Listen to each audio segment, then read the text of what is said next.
کرے گا، قرآن کرے گا، رسول کرے گا، کون کرے گا؟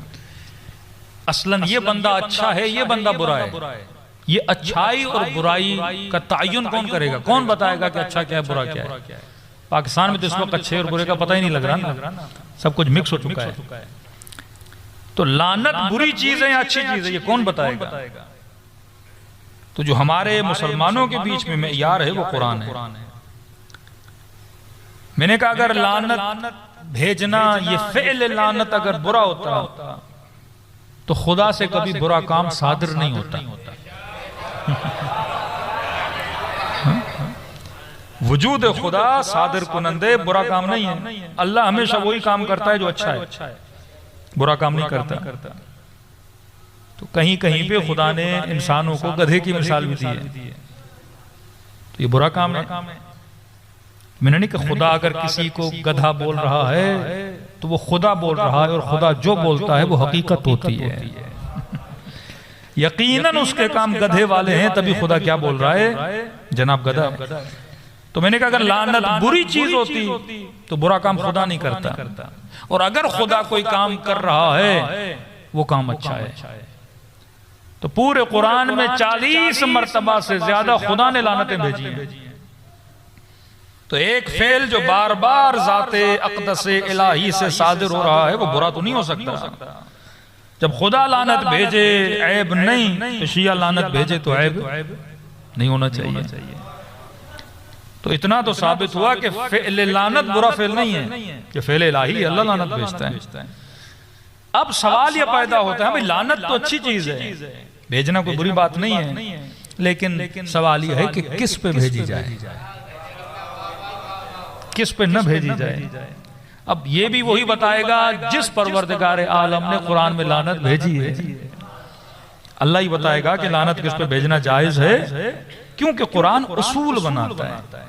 ہمارا مسئلہ یہ ہے کہ ہم مفتیوں اور مولویوں کے چکر میں پڑ گئے کہ میرا مفتی فلاں پہ لعنت بھیجتا ہے، میرا مولوی فلاں پہ لعنت بھیجتا ہے۔ بھئی یہاں پہ میں نہیں چلے گا، یہاں پہ اللہ کا اصول چلے گا۔ اللہ اگر اصول بناتا ہے، اس اصول کے دائرے میں اور اصول دائرے لعنت میں جو کوئی بھی آتا ہے اس پہ اللہ کی لعنت آ جاتی ہے۔ اب میری مرضی، مجھے کوئی پسند ہے، میں اس پہ لعنت نہیں بھیج رہا، لیکن اللہ کے بنائے ہوئے اصول کے مطابق اس کے اوپر لعنت آ رہی ہے، تو میرے روکنے سے بھی وہ لعنت رکنے والی نہیں ہے۔ خدا اصول بناتا ہے، خدا پروگرامنگ کرتا ہے، جس طرح آپ کے بدن کی اللہ نے پروگرامنگ کی ہے۔ اب ایک بندہ بولے مجھے بھوک نہیں لگے گی، اللہ نے اصول بنایا ہے پیٹ میں کھانا نہیں ہوگا تو بھوک لگے گی۔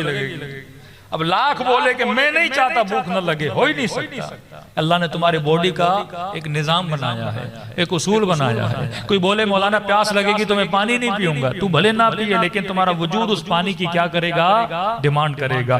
کس نے آپ کے بدن کو بتایا کہ آپ کے ذہن کے اندر سگنل بھیجے کبھی بھوک لگی ہے، ابھی پیاس لگی ہے، ابھی سردی لگ رہی ہے، ابھی گرمی لگ رہی ہے؟ یہ بدن کو کون بتا رہا ہے؟ بدن تو بولتا بھی نہیں ہے، لیکن یہ احساس آپ کو کیسے ہو جاتا ہے کہ ابھی بھوک لگ رہی ہے، ابھی پیاس لگ رہی ہے، ابھی اس چیز کی ڈیمانڈ ہے؟ یہ وہ پروگرامنگ ہے جو خدا نے انسان کے بدن کے اندر کی ہوئی ہے، اور آٹومیٹیکلی یہ پروگرامنگ وہی کرتی ہے تو خدا نے اسے بتایا ہوا ہے۔ بھائی ایسا بالکل نہیں ہے کہ خدا ہر لمحہ بادل کو بول رہا ہے اب یہاں سے اٹھنا اور کراچی کی سرزمین پہ بارش برسانا۔ خدا بادل کو زمین کو بول رہا ہے اے دانے اب زمین سے نکل جانا، اب ایک دانے سے 100 دانے بنا دینا۔ خدا نے ایک پروگرامنگ بنا دی ہے، اور اس پروگرامنگ کے تحت فیض الہی پوری کائنات میں کیا ہو رہا ہے؟ چل رہا ہے۔ اللہ نے سورج بنایا ہے، سورج کی گرمی آتی ہے، وہ گرمی سمندر پہ پڑتی ہے، وہ باب بن کے پانی اوپر جاتا ہے، اور ایک قدرت نظام کے تحت فلٹریزیشن ہوتی ہے، اور اس فلٹر ہونے کے بعد میٹھا پانی پھر زمین پہ آ جاتا ہے۔ اللہ نے زمین بنائی ہے، مٹی کے اندر منرلز رکھے ہیں، اب یہ سوئل کے اندر جو منرلز ہیں اس میں آپ دانا ڈالتے ہو، میٹھا پانی دیتے ہو، اور وہ پروگرامنگ جو خدا نے کی ہے